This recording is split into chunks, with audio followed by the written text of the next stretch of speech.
प्रणमीय शिरसाणेमिं गुणरयण विभूषणं महावीरम् सम्मत्तरयण निलयं पयडि समुक्कित्तणं वोच्छम्।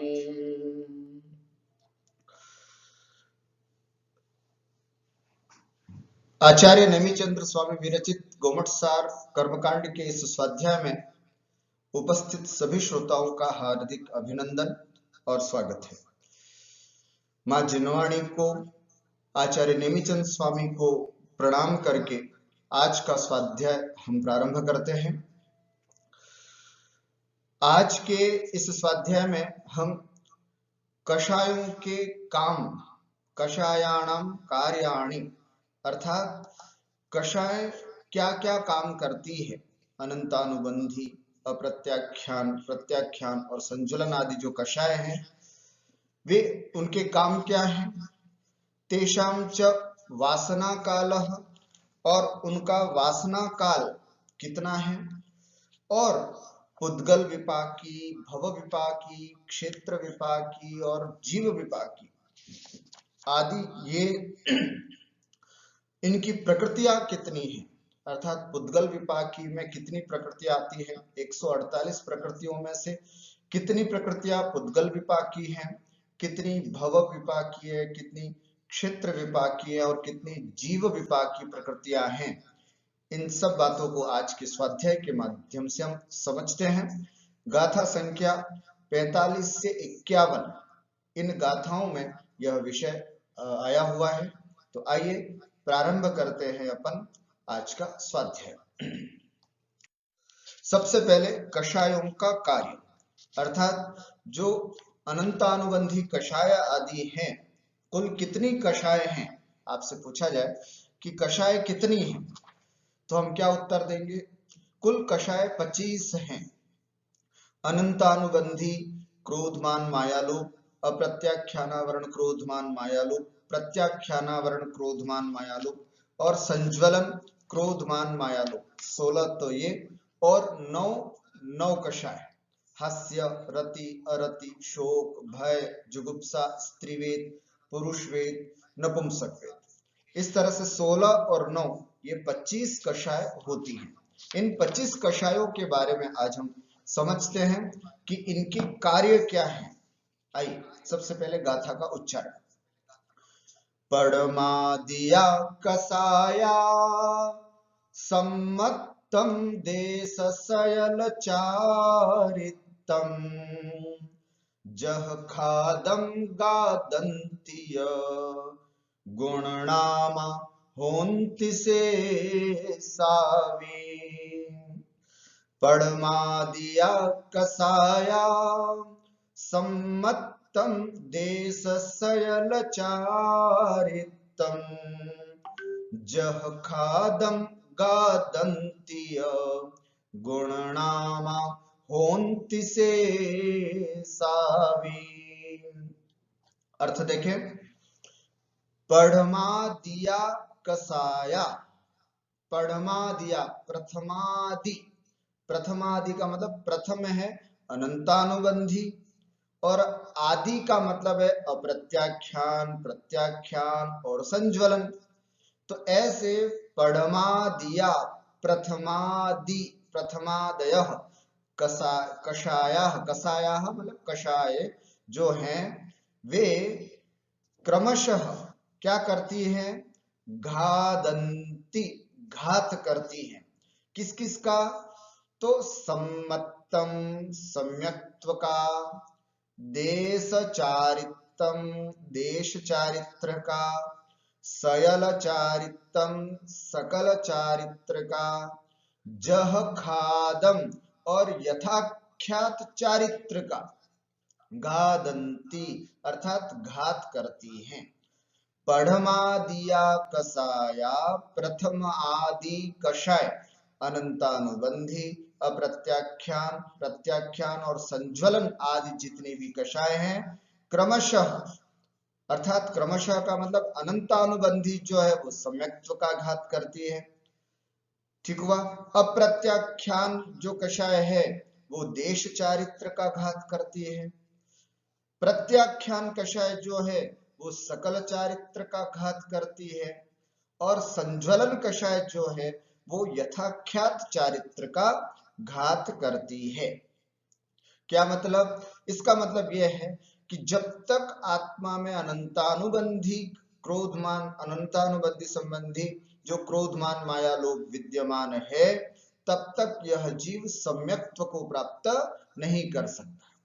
जब तक इस जीव के आत्मा में अप्रत्याख्यानावरण कर्म का उदय रहता है, तब तक यह जीव देश चारित्र को ग्रहण नहीं कर सकता, अर्थात पंचम गुण स्थान को प्राप्त नहीं कर सकता। सम्यक्त्व तो है, अविरत सम्यक दृष्टि रहेगा, लेकिन संयमा संयम नामक पंचम गुण स्थान अर्थात देश चारित्र को धारण नहीं कर सकता।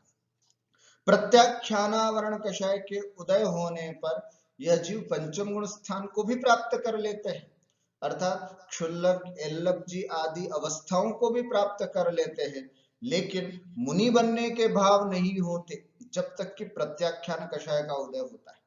और संज्वलन का उदय जब तक रहता है, तब तक यह जीव यथाख्यात चारित्र का अनुभव नहीं करता। इस तरह से ये चारों कषाय क्रमशः इस गुण का, इस चारित्र का घात करती है। और आगे क्या बताते हैं? शेषावि गुणनामा होन्ति, और शेष कषाय भी अपने अपने नाम के अनुसार कार्य करती हैं। हास्य हास्य उत्पन्न कराती है, रति कषाय राग उत्पन्न कराती है, अरति द्वेष उत्पन्न कराती है, शोक जो है वो शोक उत्पन्न कराती है, भय जो है वो भय उत्पन्न कराती है, जुगुप्सा जो है वो ग्लानि उत्पन्न कराती है, स्त्री वेद जो है वो पुरुष में रमण रूप भाव उत्पन्न कराती है, पुरुष वेद कषाय जो है वो स्त्री में रमण रूप भाव उत्पन्न कराती है, और नपुंसक वेद जो है वो दोनों में रति रूप रमण रूप भाव उत्पन्न कराती है।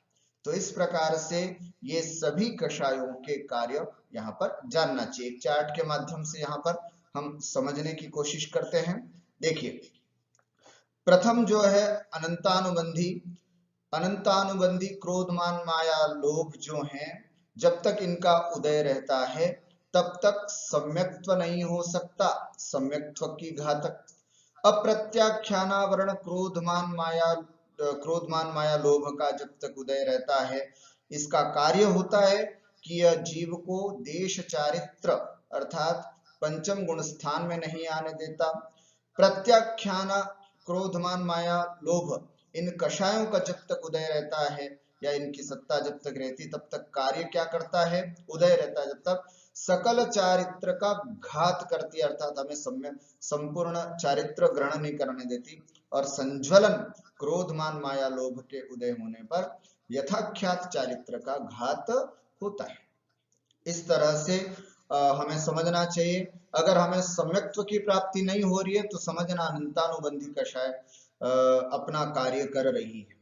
अगर हम सम्यक्त्व को प्राप्त कर चुके लेकिन व्रत को अंगीकार रूप परिणाम नहीं बन रहे हैं, है ना, तो समझना अप्रत्याख्यानावरण कषाय जो वो अपना कार्य कर रही है।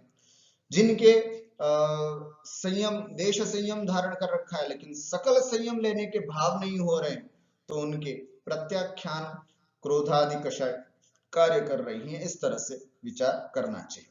आगे 46वीं गाथा में कषायों का वासना काल यहाँ पर बताया जा रहा है।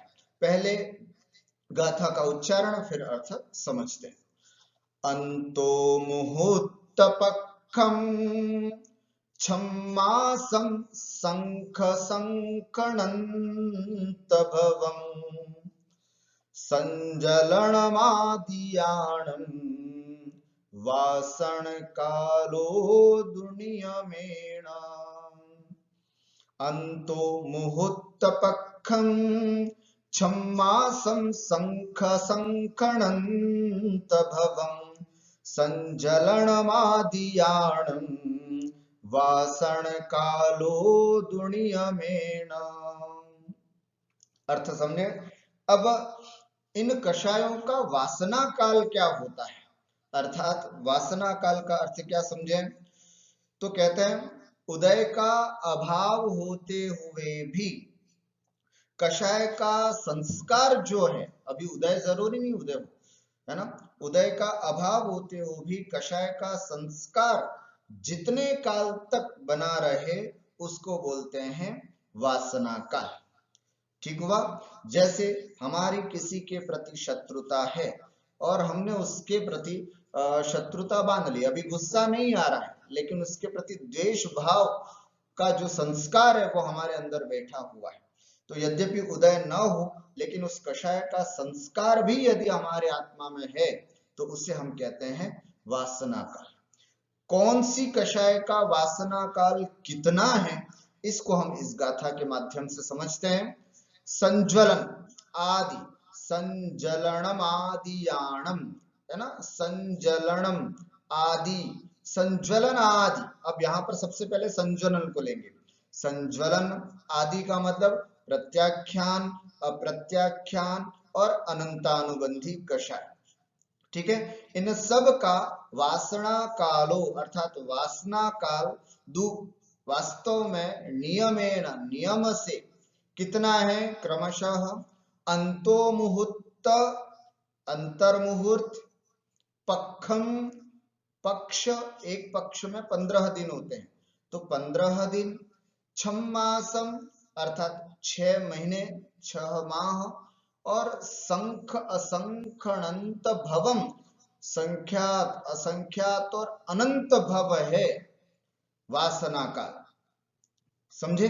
तो इसका मतलब क्या, क्रमशः लगाइएगा। संज्वलन क्रोधमान मायादि का कषायों का जो वासना काल है वो अंतर मुहूर्त है ना, इस चार्ट के माध्यम से भी समझ सकते हैं। संज्वलन क्रोध मान माया लोभ, क्रोध मान माया लोभ इन कषायों का जो वासना काल है वो अंतर मुहूर्त है। प्रत्याख्यान, प्रत्याख्यान क्रोध मान माया लोभ का वासना काल 15 दिन तक होता है, और अप्रत्याख्यान क्रोध मान माया लोभ इन कषायों का जो वासना काल है वो 6 महीने होता है। और बात जहां पर अनंतानुबंधी की है, अनंतानुबंधी क्रोधमान माया लोभ जिनके होता है उनके 6 महीने के ऊपर संख्यात वर्ष, असंख्यात वर्ष या अनंत वर्ष या अनंत भव भी हो सकता है ना। संख्यात, असंख्यात और अनंत भव भी अनंतानुबंधी का वासना काल हो सकता है। कहने का भाव यह है कि जिनके संज्वलन होती है वे अंतर मुहूर्त के अंदर अंदर ही, अंतर मुहूर्त का मतलब 48 विद इन 48 मिनट्स, है ना, अर्थात 48 मिनट के अंदर अंदर, ये कहलाता है अंतर मुहूर्त। तो ऐसे अंतर मुहूर्त के जिनके संज्वलन कषाय का उदय होता है उनकी कषाय अधिक से अधिक अंतर मुहूर्त तक 48 मिनट के अंदर अंदर वे अपनी क्रोधमान माया आदि की स्थिति को भूल जाते हैं। प्रत्याख्यान क्रोधमान मायादि, क्रोधमान माया लोभ का जब उदय होता है तो वह अधिक से अधिक 15 दिन तक अपनी कषाय ले जा सकते हैं। उसके बाद जैसे एक पक्ष खत्म होता है तब तक वे समाप्त हो जाते हैं।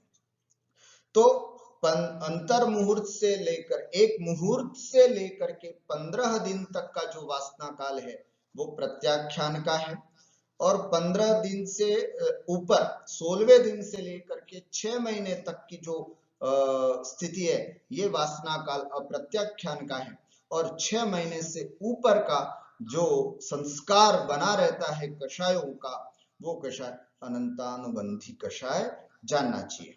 इससे हमें सीख क्या लेनी है, हमें किसी के प्रति अधिक बैर भाव नहीं रखना है। यदि किसी के प्रति क्रोध आदि कषायों का भाव होता भी है तो प्रयास करें कि उसको जितना जल्दी हो सके उतना भुला दें, अन्यथा जितना इसको लंबा खींचते हैं हमारी कषायों का वासना काल उतना ही बढ़ता जाता है, और तत्संबंधी फिर आश्रव भी होगा जो हमें अनंत संसार को रुलाएगा। तो इस कारिका के माध्यम से इन कषायों की क्या स्थिति, इन कषायों के संस्कार कितने समय तक रहते हैं, इस बात को हमने जाना और समझा। अब आगे विपाकी की बात करते हैं, उससे पूर्व कुछ इस प्रसंग को है वो समझना है, उसके बाद आगे की चर्चा करते हैं। कर्म प्रकृतियों के अनुभागोदय अर्थात फल को विपाक कहते हैं। एक नया विषय प्रारंभ हो रहा है। नया विषय तो क्या कहें, जो 148 प्रकृतियां हैं उनको विपाक की अपेक्षा से यहाँ पर अपन भेद कर रहे हैं। क्या कह रहे हैं, सबसे पहले विपाक किससे कहते हैं, कर्म प्रकृतियां, जो 148 कर्म हैं, इन कर्म की प्रकृतियां हैं, उनका जो फल होता है, अनुभागोदय, फल देने की शक्ति का जब उदय होता है, अर्थात जब फल प्राप्त करने की अवस्था होती है, उसको विपाक कहते हैं। विपाक का मतलब फल देने की अवस्था विशेष, ठीक है। तो इस उसको विपाक कहते हैं। इन कर्म प्रकृतियों के फल का सीधा निमित्त नैमित्तिक संबंध जिसके साथ होता है उसे तत्संबंधी विपाकी कहते हैं।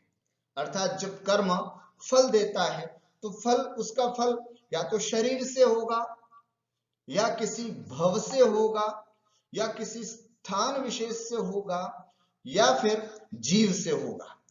तो जिसके साथ उसका सीधा निमित्त नैमित्तिक संबंध होता है उसके नाम से ये विपाक जाना जाता है।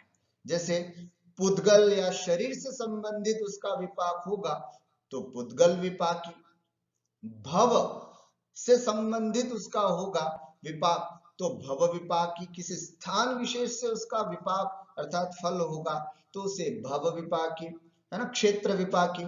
और जीव पर सीधा उसका असर होता है तो उसको हम, आत्मा पर उसका असर होता है, जीव पर इसका असर होता है तो उसको हम जीव विपाकी कहते हैं। ठीक हुआ। इस विपाकी की अपेक्षा कर्म प्रकृतियों के 4 भेद होते हैं। कौन कौन से, पुद्गल विपाकी, कुछ कर्म प्रकृतियां पुद्गल विपाकी होती हैं, कुछ कर्म प्रकृतियां भव विपाकी होती हैं, कुछ कर्म प्रकृतियां क्षेत्र विपाकी होती हैं, और कुछ कर्म प्रकृतियां जीव विपाकी होती है। आइए इनके संबंधित उठने वाले प्रश्न, पुद्गल विपाकी किसे कहते हैं और इससे संबंधित कितनी प्रकृतियां हैं, है ना। पुद्गल विपाकी किसे कहते हैं और इससे संबंधित कितनी प्रकृतियां हैं। उत्तर, पुद्गल विपाकी, कितना सरल सा डेफिनेशन से, है ना, अच्छे से शास्त्रों को जानने वाला बनना है ना, विद्वान बनना है तो परिभाषाओं को बिल्कुल व्यवस्थित याद करना चाहिए। पुद्गल विपाकी किससे कहते हैं, जिन प्रकृतियों के उदय का सीधा संबंध शरीर आदि पुद्गल के साथ है, अर्थात जिनका उदय मात्र पुद्गल पर आता है उन्हें पुद्गल विपाकी कहते हैं। ठीक हो गया। जिन प्रकृतियों के उदय का सीधा संबंध शरीर आदि पुद्गल के साथ है, अर्थात जिनका उदय मात्र पुद्गल पर आता हो, जिसका असर पुद्गल पर होता हो, उन्हें पुद्गल विपाकी कहते हैं। इससे संबंधित कुल कितनी प्रकृतियां हैं, 148 में से पुद्गल विपाकी प्रकृतियां कितनी हैं, तो कहते हैं इससे संबंधित 62 प्रकृतियां, 62 प्रकृतियां जो हैं वो पुद्गल विपाकी हैं। कौन सी हैं, आइए इस बात को हम इस गाथा के माध्यम से समझते हैं। पुद्गल विपाकी प्रकृतियां कौन कौन सी हैं, इस गाथा के माध्यम से समझते हैं। देहादि भासंता पन्नासा निमिणताव जुगलम च थिरसुहपत्ते यदुगम अगुरुतियम पोग्गलम विवाई। पोग्गलम विवाई अर्थात पुद्गल विपाकी। पुद्गल विपाकी कौन कौन सी प्रकृतियां हैं, तो ये 62 प्रकृतियां जो हैं वो पुद्गल विपाकी हैं। पुद्गल विपाकी 62 प्रकृतियां कौन सी होती हैं, तो देखिएगा एक एक शब्द का अर्थ भी समझते चलिए और इसके नीचे लिखा हुआ हिंदी अर्थ भी समझिए। देहादि भासंता, अपन 148 कर्म प्रकृतियों को अच्छे से समझाए। देहादि, देह माने शरीर, शरीर नाम कर्म से लेकर के फास, फास का मतलब होता है स्पर्श, स्पर्श नाम कर्म तक कितनी कर्म प्रकृतियां हो जाती है? कुल 50। शरीर नाम कर्म से लेकर के स्पर्श नाम कर्म तक की 50 प्रकृतियां कौन कौन सी होती है? लिखा ना, पन्नासा, पन्नासा 50 प्रकृतियां। कौन कौन सी हैं वे 50 प्रकृतियां? समझते हैं। देह, देह माने शरीर, 5 शरीर, औदारिक, वैक्रिक, आहार, तेजस, कार्मण शरीर, इन 5 शरीर की, ठीक है। तो ये 5 शरीर की जो कर्म प्रकृतियां, उसका उनको हम पुद्गल विपाकी कहते हैं, इसका सीधा असर पुद्गल पर होता है। तो 5 शरीर, जहां जहां शरीर होता है वहां वहां बंधन और संघात भी होता है। तो 5 बंधन, 5 संघात, ठीक है। और 3 अंगोपांग, 3 अंगोपांग कौन कौन से हैं? आपको पता है, औदारिक, वैक्रिक, वैक्रिक और आहारक, 3 अंगोपांग हो गए। उसके बाद आता है 6 संस्थान, अर्थात 6 संस्थानों को भी जाने। 6 संस्थान कौन कौन से हैं? तो समचतुरस्र संस्थान आदि जो भी 6 संस्थान हैं उनको यहां जानना है। 6 सहनन होते हैं, 5 वर्ण हो गए, 2 गंध हो गए, 5 रस हो गए और 8 स्पर्श हो गए। इन सब का टोटल करते हैं तो ये 50। ये स्पर्श तक, शरीर से लेकर के स्पर्श तक सभी नाम कर्म की प्रकृतियां इसमें अगर गिनते हैं तो कुल 50 प्रकृतियां होती है। देहादि फसंता पन्नासा, देह माने शरीर नाम कर्म से लेकर के फास अर्थात स्पर्श नाम कर्म तक की कुल पन्नासा 50 प्रकृतियां तो ये लेना। उसके बाद निमिण, निमिण माने निर्माण, निर्माण नाम कर्म की प्रकृति।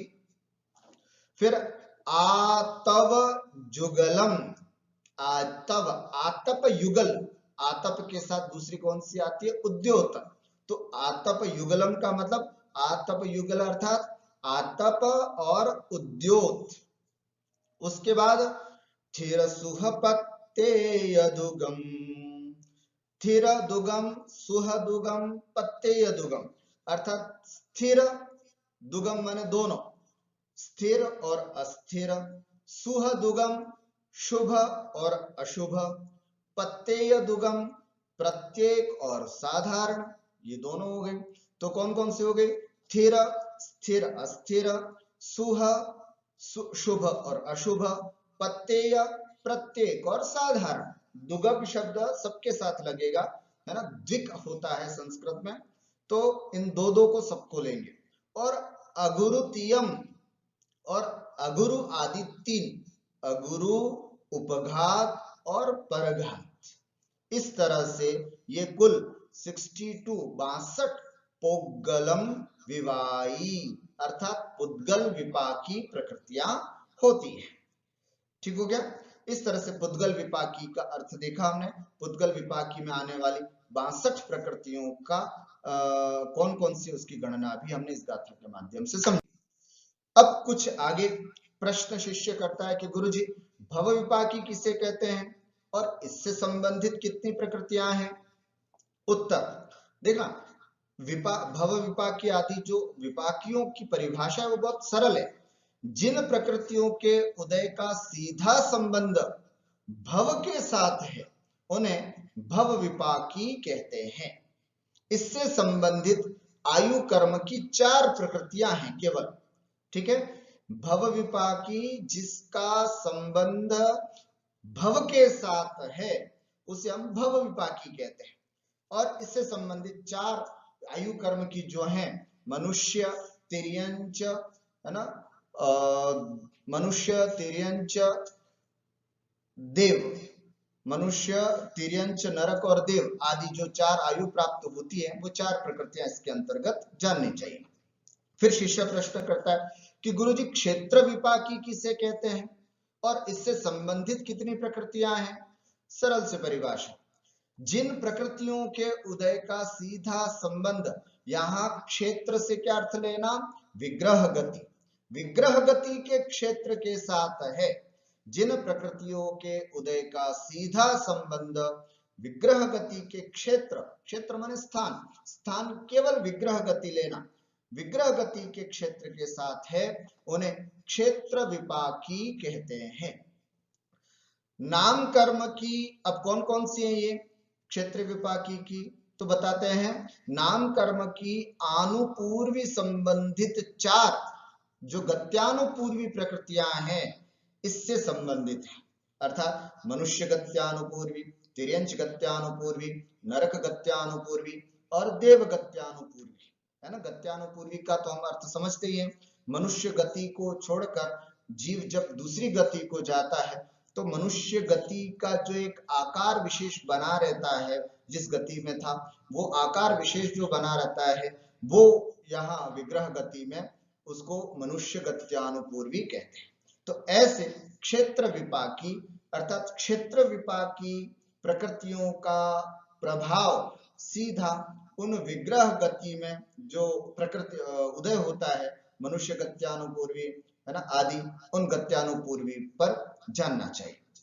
फिर अगला प्रश्न है जीव विपाकी किसे कहते हैं और इससे संबंधित कितनी प्रकृतियां हैं। उत्तर, जिन प्रकृतियों के उदय का सीधा संबंध जीव के परिणामों के साथ, सीधा परिणामों को ठेस पहुंचती है इससे, है ना। तो जिन प्रकृतियों के उदय का, जैसे ये प्रकृति उदय में आती है तो हमारे परिणाम अच्छे होते हैं, बुरे होते हैं, विचलित होते हैं, तो जिसका प्रभाव सीधा अपने परिणामों के साथ होता है उन्हें जीव विपाकी कहते हैं, है ना। पूर्वोक्त 3 विपाकी से शेष रही 78 प्रकृतियां जीव विपाकी जानना चाहिए।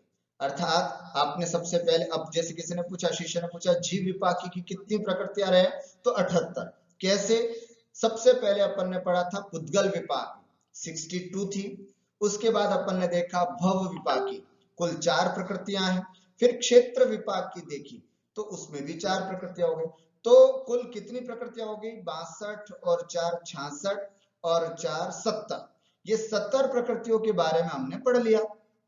अब 148 में से अगर 70 चली गई तो 78 बची, तो ये 78 जो हैं वो जीव विपाकी प्रकृतियां होती हैं, ऐसा जानना चाहिए।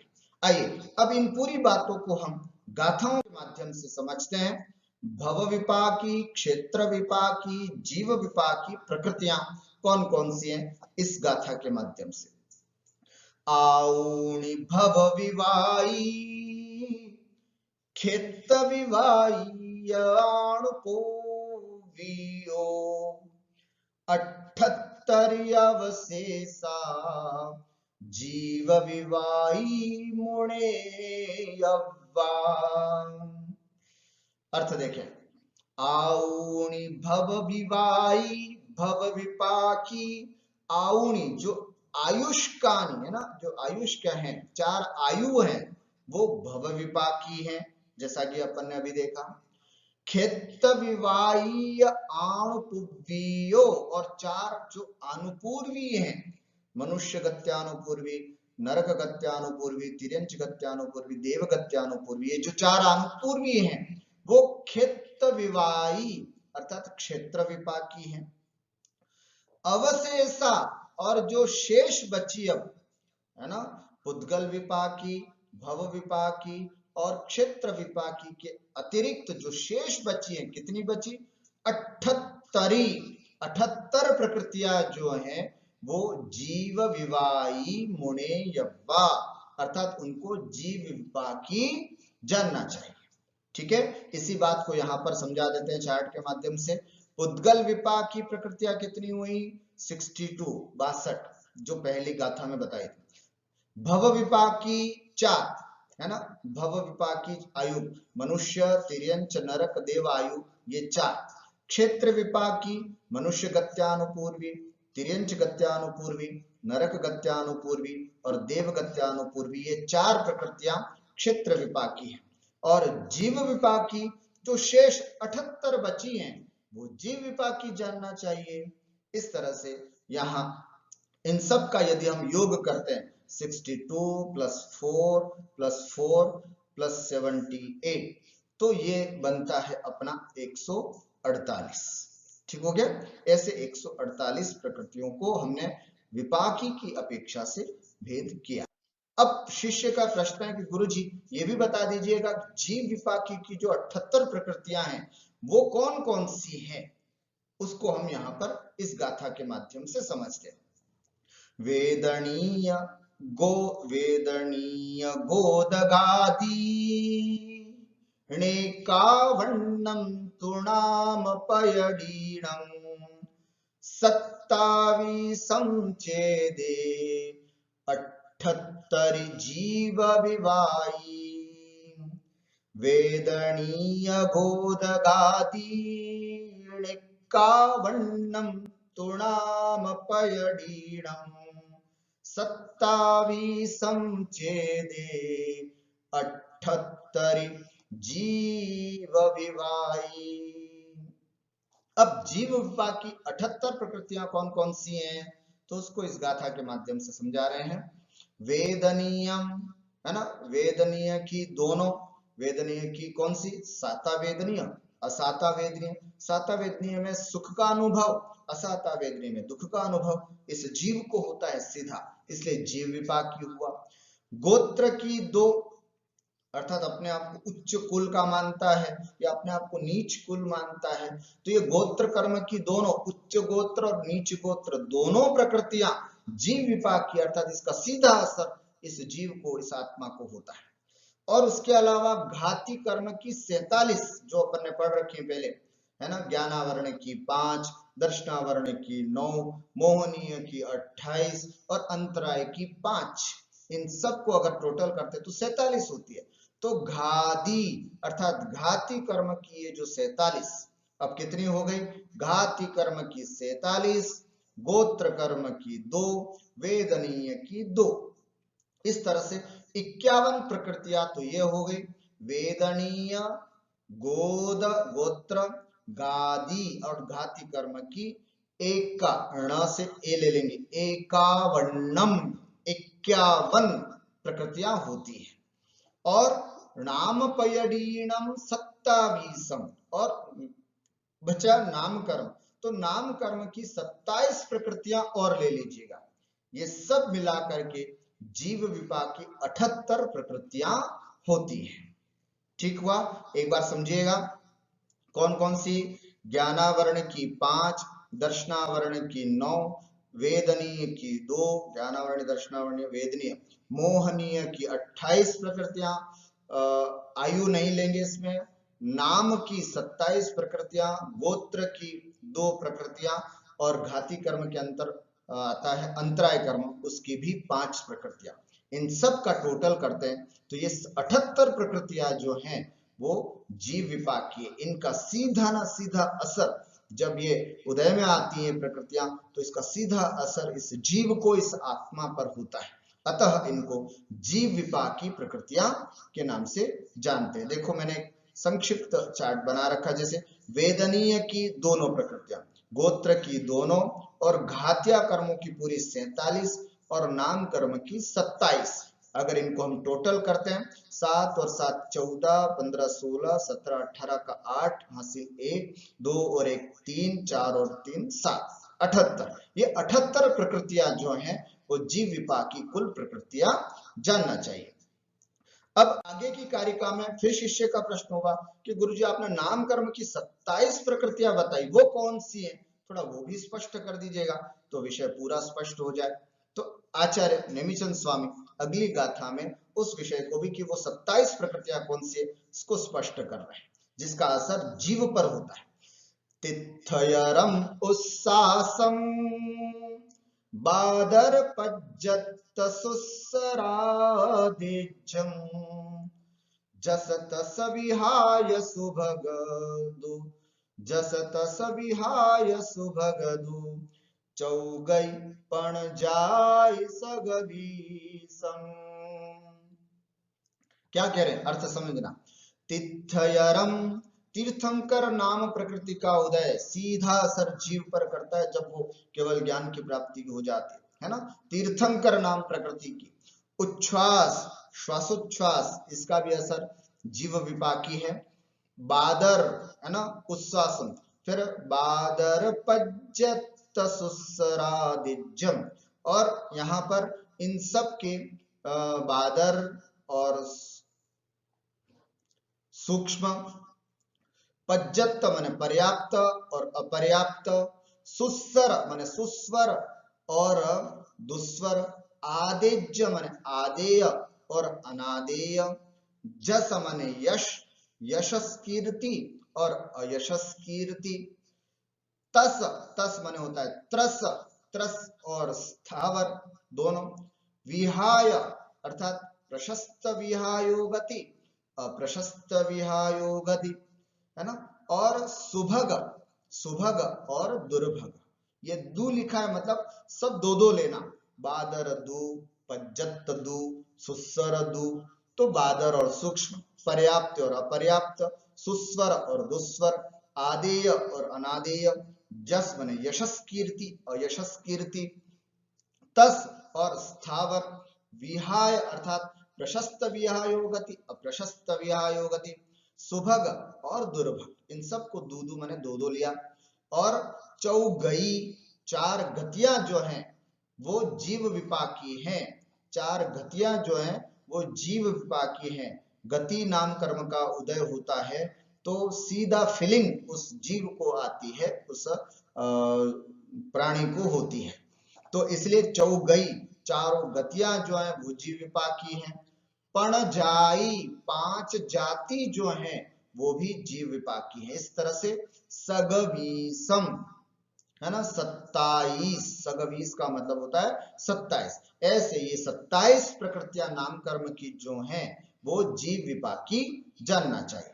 ठीक हो गया। अब इसी बात को, है ना, जो 27 प्रकृतियां अभी तो आचार्य ने गिनाई, अब इसी को थोड़ा और प्रकारांतर से जीव विपाकी में नाम कर्म की जो 27 प्रकृतियां बताइए उसको ही थोड़ा और तरीके से बताए, है वही, पर तरीका कुछ और आचार्य को सरल लगा तो अगली कारिका में और सरलता से बताने का प्रयास कर रहे हैं। अत्यंत करुणाधारी है, सोचा शिष्य को शायद याद करने में तकलीफ हो, इसलिए मैं और सरल तरीके से बताता हूं। गदिजादि उत्सासम विहाय गदितस्तियाण जुगलम च सुभगादि चौजुगलम तिथयरम चेदि सगवीसम। हम इस तरह से भी याद कर सकते हैं, पिछली गाथा दी उस तरह से भी 27 प्रकृति आपने को याद करनी। कौन कौन सी? गदि, चार गति, जादि, पांच जाति, उत्सासम, उच्छ्वास, विहाय गति, विहायो गति, जिसमें प्रशस्त विहायो गति और अप्रशस्त विहायो गति दोनों आ जाता है। उसके बाद तस तियाण जुगलम, अर्थात तस आदि जो है उनको युगल लेना, तस तियाण, त्रस, बादर, पर्याप्त, सुभग, है ना, सुस्वर, आदेय, है ना, तस तियाण जुगलम और तस आदि युगल लेना। देखो इसमें अर्थ थोड़ा सा, हाँ, तस तियाण, है ना, त्रस त्रिकाण, तियाण शब्द का अर्थ है इसमें थोड़ा सा हम समझ लेते हैं, उसके बाद आपको बताते हैं। तस तियाण, त्रस त्रिक, है ना, त्रस त्रिक का मतलब होता है त्रस, बादर और पर्याप्त, है ना, तस तियाण, है ना, त्रस, बादर और पर्याप्त, जुगलम, इनको दो दो ले लेना तो इनका युगल हो गया। जैसे त्रस का युगल स्थावर, बादर का युगल सूक्ष्म और पर्याप्त का युगल अपर्याप्त, इस तरह से इनका युगल ले लीजिएगा। और उसके बाद आता है सुभग, सुभगादि चौजुगलम, और सुभग आदि जो चार है उनका भी युगल ले लीजिएगा, चार और तीन सातों का युगल उगल ले लीजिएगा। तो सुभग का युगल क्या हुआ? सुभग का दुर्भग, ठीक है, सुभग दुर्भग। उसके बाद सुस्वर आता है तो सुस्वर और दुस्वर, फिर आता है आदेय तो आदेय और अनादेय, फिर आता है यशस कीर्ति तो यशस कीर्ति और अयशस कीर्ति। ठीक हो गया। तो सुभग आदि चौजुगलम, सुभग आदि, आदि का मतलब सुभग, सुस्वर, आदेय और यशस कीर्ति, इनके युगल ले लीजिएगा तो ये भी कुल इस तरह से हो जाएंगे। और अंतिम में तिथयरम और तीर्थंकर नाम कर्म, ये कुल 27 प्रकृतियां जो हैं वो जीव विपाकी होती है। अब इस तरह से जो चारों विपाकों की अपेक्षा से हमने 148 प्रकृतियों का भेद किया है, उसको एक सुंदर से चार्ट के माध्यम से अंतिम में हम और समझ लेते हैं, जिससे कि यह विषय भी हमारा पूरा कंप्लीट हो जाए। आइए सबसे पहले परिचय करते हैं प्रकृतियों का। 148 प्रकृतियां, ज्ञानावरण की 5, दर्शनावरण की 9, वेदनीय की 2, मोहनीय की 28, आयु की 4, नाम कर्म की 93, गोत्र की 2 और अंतराय की 5। इस तरह से कुल 8 कर्मों की 148 प्रकृतियां होती है, जिसमें से पुद्गल विपाकी में किसी भी कर्म से संबंध नहीं है। पुद्गल विपाकी का केवल नाम कर्म से संबंधित है। तो कौन कौन सी है? ये 62 प्रकृतियां नाम कर्म की जो है वे पुद्गल विपाकी है। भव विपाकी में 8 कर्मों से किसी से भी संबंध नहीं है। भव विपाकी का संबंध केवल मात्र आयु कर्म से है। तो नरक, तिर्यंच, मनुष्य, देवायु जो है वो भव विपाकी प्रकृतियां, 4 प्रकृतियां जो हैं वो भव विपाकी जानना चाहिए।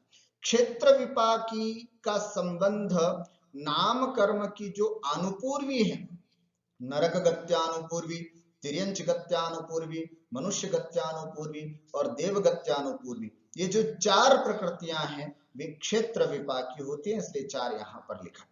और उसके बाद जीव विपाकी कुल 78 प्रकृतियां हैं।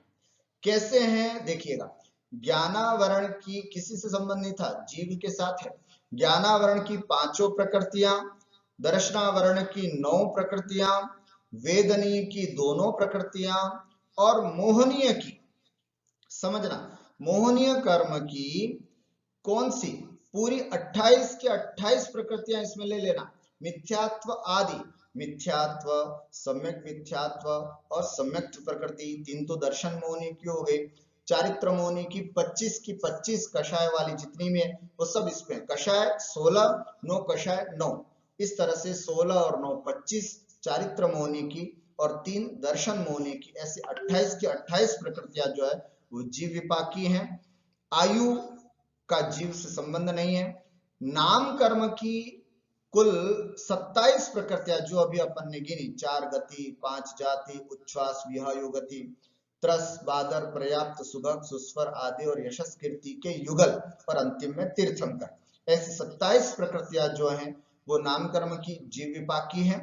फिर गोत्र कर्म की जो 2 हैं वे 2 की 2 ही जीव विपाकी हैं और अंतराय की 5 हैं वो 5 के 5 जो हैं वो जीव विपाकी होती हैं। इस तरह से जीव विपाकी कुल 78 प्रकृतियां होती है। स्पष्ट हुआ? देखो 5, ये पूरी 5, ये 9, ये 9, ये 2, ये 2, ये मोहनी के 28, ये 28, आयु की 4, 4 इधर आ गए। नाम कर्म की 93 को हम 3 भागों में विभाजित कर रहे हैं। उसकी 62 तो है पुद्गल विपाकी, 4 जो है वो क्षेत्र विपाकी और 27 जो है वो जीव विपाकी। बस अंतर पड़ रहा है तो केवल नाम कर्म में, बाकी गोत्र की भी पूरी जीव विपाकी और अंतराय की भी जीव विपाकी है। इस तरह से 148 प्रकृतियों में 62 पुद्गल विपाकी, 4 भव विपाकी, 4 क्षेत्र विपाकी और 78 जीव विपाकी प्रकृतियां होती हैं। अर्थात इन सब का असर मुख्य रूप से उन पर होता है। पुद्गल विपाकी का मतलब है कि इन प्रकृतियों का असर सीधा निमित्त नैमित्तिक जो है वो 62 प्रकृतियों का असर पुद्गल शरीर आदि पर है, इसका असर भव पर है, उस आयु पर है, इसका असर विग्रह गति में है और इसका असर कहीं ना कहीं इस जीव चैतन्य स्वरूपी आत्मा पर है। ऐसा विवेक करके और फिर हमें अपने परिणामों में समता भाव लाना चाहिए। इसी मंगल में भावना के साथ मैं आज की बात को विराम देता हूं। धन्यवाद सबको। द्वादशांग जनवाणी माता की जय।